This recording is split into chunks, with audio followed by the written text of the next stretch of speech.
Maintenant, on va voir une deuxième partie, Décathlon, la route de la soie. Ça veut dire quoi? Et c'est eux qui nous en parlent. Alors on y va, on reprend la route de la soie. Lancé en 2013 par le président actuel, 150 milliards par an. Ça a quand même à faire des sous. C'est un peu plus que le plan Marshall à l'époque du plan Marshall, en dollars constants. Vous savez, c'est la conséquence. Les Américains, ils ont des tas de règles très simples. Who has the gold set the rule. And who has the gold today? The Chinese. Et Trump, il avait oublié ça. Il a commencé sa bagarre commerciale. D'accord? Donc, ils ont de l'argent. Ils disent, bah, tiens, on a de l'argent, on va sécuriser nos marchés. On va sécuriser nos appros, comme disait Homéric. Avec 68 pays.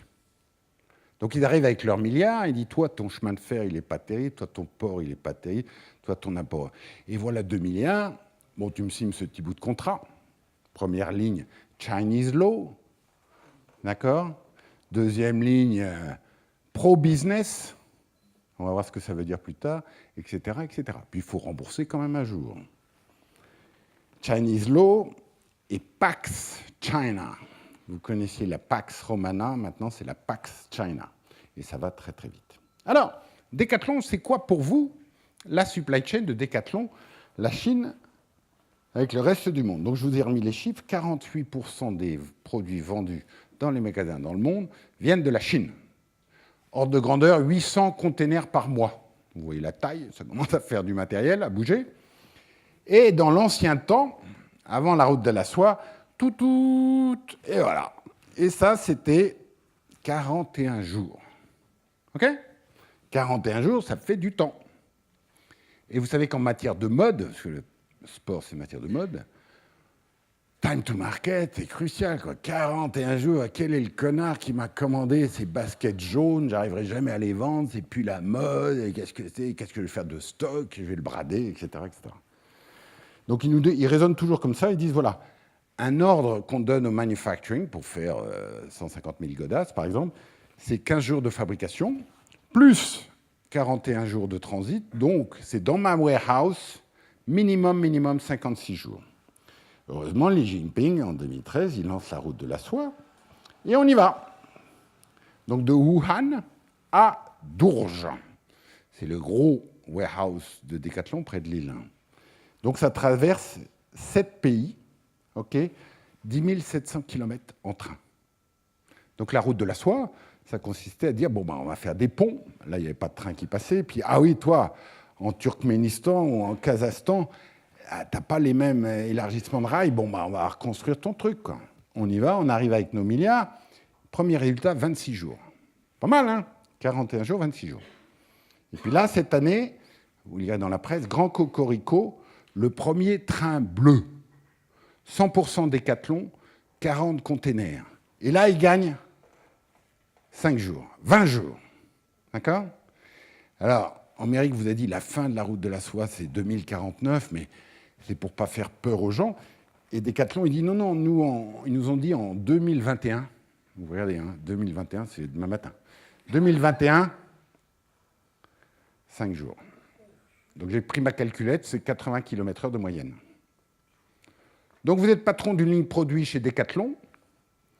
Et vous dites, si je comprends bien, je passe de 56 jours à 20 jours. Donc si vous êtes un financier, vous dites, ah ouais, c'est génial en termes de coût de stockage, de working capital. Et le mec de la marque, il dit, toi, tu n'as rien compris, tu ne comprendras jamais rien, va calculer tes chiffres, parce que moi, je vais me régaler au niveau marketing et je vais tailler des croupières à tout le monde, parce que 20 jours, waouh. Je vous rappelle, ils ont cet objectif des time to market très très fort. À titre de comparaison, la bonne vieille Europe de l'Est, 20 jours. Parce que la route de la soie, elle est surtout faite pour les Chinois. Bon, elle traverse la Russie, mais elle ne va pas passer exactement où les Russes auraient souhaité que ça passe.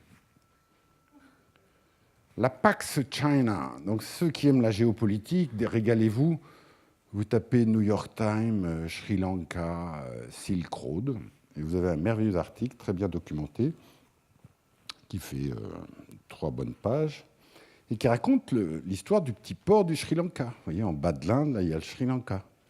Et donc, ils voyaient tous les bateaux passer, et il n'y avait aucun bateau qui s'arrêtait.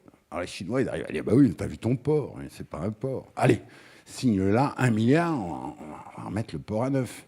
Et puis, ça marchait pas encore. Allez, écoute, t'es bête, on va l'agrandir, on va faire des trucs plus grands.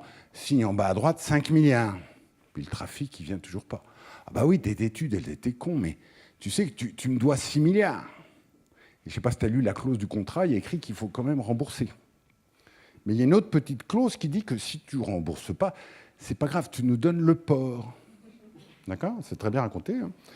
Et là, je vous la fais vite. Alors, le président du Sri Lanka, il dit, ouais, mais c'est gênant parce qu'il y a les élections à gagner. Moi, ce port, c'était un peu l'emblème du pays. Si je donne le port aux Chinois avant les élections, écoute, il n'y a pas de problème, on va te faire réélire, ça, on sait faire. On a vu comment les Américains ont fait, donc on sait faire aussi. Hein. C'est un petit peu de jeu d'influence, c'est pas très cher de gagner une élection. Et puis après l'élection, tu signes. Ouais, d'accord, d'accord. Donc après l'élection, il a signé. Et le port est devenu 100% chinois. Et 6 mois après, Xi Jinping fait une visite officielle en Inde, au pays de M. Modi. Et la veille, un sous-marin chinois arrive dans le port du Sri Lanka. Voilà, c'est ça l'influence. Donc il vaut mieux gagner les guerres sans avoir à les combattre.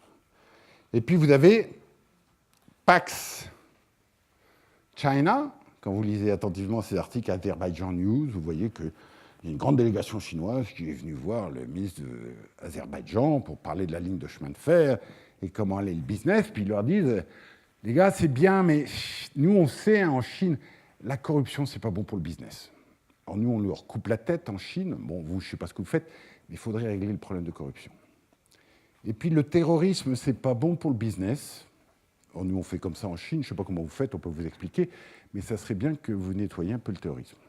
Et là, vous avez l'Azerbaïdjan qui commence à s'y mettre. Pax China. Alors, make sport accessible to the many. Comment rester low cost? OK? Parce que maintenant, vous savez, les pays low cost, c'est plus la Chine, c'est Bangladesh et le Pakistan, c'est tous ces pays-là.